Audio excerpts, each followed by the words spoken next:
Pilot ने मेडे call दिया था। इसका मतलब ये है कि जो भी फेलियर था वो पायलट के कॉकपिट में दिखा था। पायलट से चूक हुई थी या नहीं हुई थी, it is very difficult to say. Weather ऐसा हार्श वेदर नहीं था जो कि कंट्रीब्यूटरी फैक्टर हो सकता है। बहुत रेयर है कि दोनों इंजन का लॉस ऑफ पावर साइमल्टेनियसली हो। बर्ड हिट से भी दोनों इंजन का स्ट्रेट अवे एक साथ ख़त्म होना in 1 minute duration is very rare. Multiple problems हुए होंगे, सिर्फ एक इंजन के फेल होने से 787 या 737 या एयरबस 320 या कोई भी पैसेंजर एयरक्राफ्ट क्रैश नहीं करता है। जो चीज़ मुझे नहीं समझ में आ रही है कि उनका लैंडिंग गियर क्यों डाउन था। बहुत ही दर्दनाक हादसा, और उसमें क्या हुआ होगा ये तो flight data recorder, cockpit voice recorder, ACARS के डेटा से पता चलेगा। लेकिन जो विजुअल्स आ रहे हैं उससे एक चीज़ साफ नज़र आता है कि एयरक्राफ्ट जो है वो फ्लाई कर रहा था और फ्लाई करते हुए ग्राउंड पे गया है। दैट मीन्स के एयर में कोई एक्सप्लोजन नहीं हुआ था। सबसे पहले तो ये। दूसरी चीज़ जो बहुत क्लियर है वो ये कि वेदर ऐसा हार्श वेदर नहीं था जो कि कंट्रीब्यूटरी फैक्टर हो सकता है। तीसरी चीज़ कि इस पूरे विजुअल्स से लगता है कि एयरक्राफ्ट को लॉस ऑफ पावर है। वो लॉस ऑफ पावर एक इंजन में है या दोनों इंजन में है, ये कहना बहुत डिफ़िकल्ट होगा। लेकिन जो भी पावर था that was not sufficient to keep the aircraft flying. उसको तो ये जो लॉस ऑफ पावर है, अगर हम इसको दो भाग में डिवाइड करें तो एक तो है टेक्निकल कि इंजन के मैल फंक्शन। बहुत रेयर है कि दोनों इंजन का लॉस ऑफ पावर साइमल्टेनियसली हो। दूसरा है जैसा कि वो हडसन रिवर वाले में हुआ था, loss of power on both engines हुआ था, but that was due to bird strike के वजह से हुआ था। दोनों इंजन लॉस हो गए थे। ये इंजन एयरबस 320 से बहुत बड़ा है और बर्ड हिट से भी दोनों इंजन का स्ट्रेट अवे एक साथ ख़त्म होना in 1 minute duration is very rare. So it's very difficult to say कि टेक्निकल फॉल्ट ऐसा क्या हो सकता है जो कि दोनों इंजन के पावर को लॉस करेगा। क्या इतने बड़े बर्ड एक्टिविटी वहाँ पर थे? वैसे अहमदाबाद एयरपोर्ट में बर्ड्स बहुत हैं, लेकिन क्या वो इतने ज़्यादा थे कि एयरबस बोइंग 787 जैसे जहाज़ के दोनों इंजन को एक साथ ख़त्म कर सकता है? Quite unlikely, but that is one of the possibility. अभी ख़बर ये है कि पायलट ने मेडे कॉल दिया था। इसका मतलब ये है कि जो भी फेलियर था वो पायलट के कॉकपिट में दिखा था। अगर वो दिखा था दैट मीन्स कि वो टेक्निकली उसमें वो फॉल्ट नज़र आया और उसको ये लोग कॉम्बैट करते हुए एयरबॉर्न हुए। जो चीज़ मुझे नहीं समझ में आ रही है कि उनका लैंडिंग गियर क्यों डाउन था और क्या फ्लैप्स के पोजीशन वही थे जिस पे कि परफॉर्मेंस कैलकुलेट किया गया था। फ्लैप्स एक विंग्स के पीछे में एक डिवाइस होता है जो कि लिफ्ट को बढ़ाता है। तो जब एयरक्राफ्ट टेक ऑफ करता है तो उसका फ्लैप्स टेक ऑफ पे होता है, लैंडिंग गियर डाउन होता है। जैसे ही एयरबॉर्न होता है तो लैंडिंग गियर को अप किया जाता है। वो 30 से 50 फीट के ऊपर में लैंडिंग गियर को अप करने की कार्यवाही 50 फीट से ऊपर से शुरू हो जाती है। और इस केस में लैंडिंग गियर डाउन है। पॉसिबिलिटी के एयरक्राफ्ट का engine power loss was detected before hand. अब टेक्निकल फॉल्ट के साथ अगर कोई मिक्सअप ऑफ पायलट एक्शन हुआ है कॉकपिट में तो वो CVR और FDR ही बताएगा।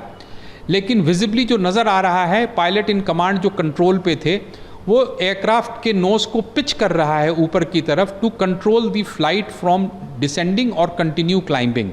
ये दोनों ही चीज़ नहीं हो पा रहा था। इसकी वजह तो ये है कि सफिशिएंट पावर नहीं था या उस फ्लाइट कन्फिग्रेशन के लिए सफिशिएंट एयर स्पीड नहीं था। एयर स्पीड का मतलब कि अगर जहाज़ बहुत स्लो है और फ्लैप्स अगर अप है तो अगेन एयरक्राफ्ट फ्लाई नहीं कर पाएगा। और दूसरा ये है कि सभी चीज़ सही है और पावर नहीं है, अगेन एयरक्राफ्ट फ्लाई नहीं कर पाएगा। तो इन सारे चीज़ इतने वेरिएबल्स हैं कि किसी भी तरह का स्पेकुलेशन विल बी वो अनजस्ट होगा for the pilots on board. अब कैसी स्थिति रही होगी पायलट्स के नज़रिए से कि जहाज़ जो है वो पायलट उसको उड़ाने की कोशिश कर रहा है और जहाज़ नीचे की तरफ गिरा चला जा रहा है और पायलट को ये पता नहीं चल रहा है ये हो क्यों रहा है, या इंजन्स पावर नहीं डेवलप कर रहे हैं।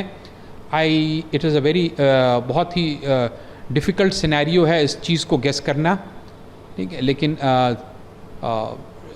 FDR विल से बहुत बड़ा सवाल है कि लैंडिंग गियर ऊपर क्यों नहीं था, क्योंकि ख़बर यह है कि जहाज़ 600 फीट तक ऊपर गया था, तो 600 फीट तक उसके लैंडिंग गियर ऊपर होने चाहिए थे, और क्या फ्लैप्स अपनी जगह पे था। ये सब दीज आर जो चीज़ है वो इन्वेस्टिगेशन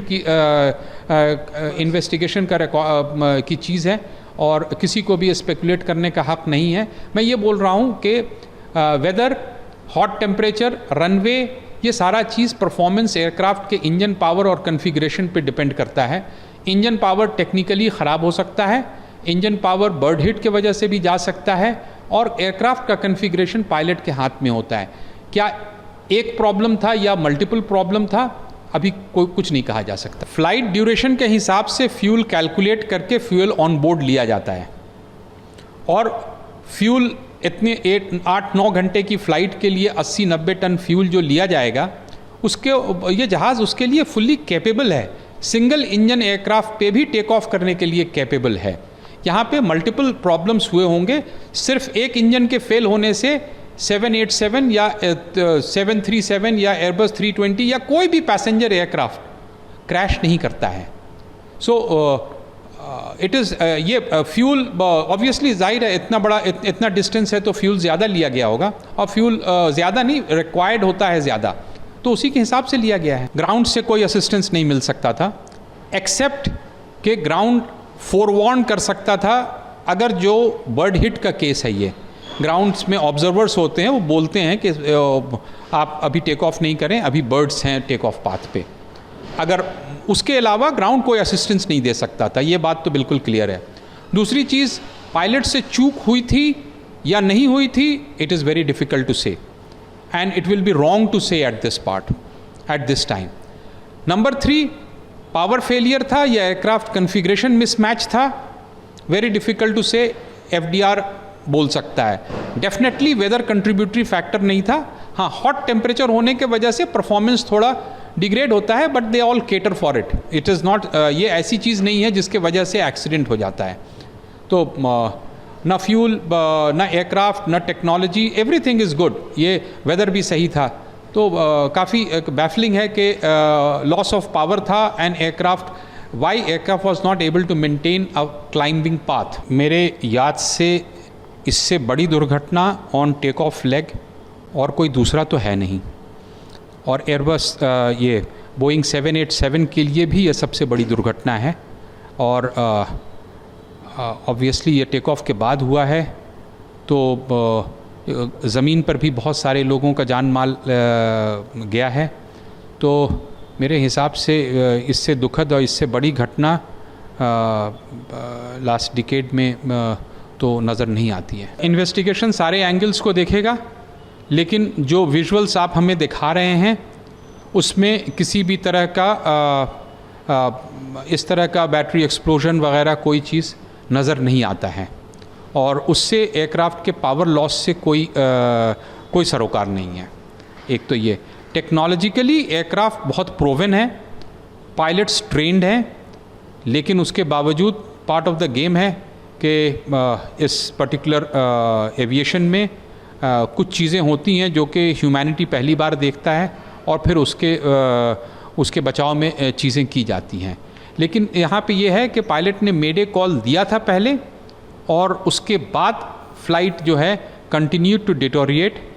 क्या मेडे कॉल करने के बाद there have been few more mistakes, because it is likelihood when as a pilot seated in the cockpit आप देख रहे हैं कि एयरक्राफ्ट जो है वो फ्लाइबल नहीं है, तो क्या आप वही एक्शन करते हैं जो कि उस वक्त करना चाहिए या नहीं करना चाहिए, subject of investigation, and it is very difficult to comment कि क्या सही है और क्या गलत उस वक्त हुआ था, अनलेस आपके पास DFDR, CVR, आकार्स के रिपोर्ट नहीं आएंगे।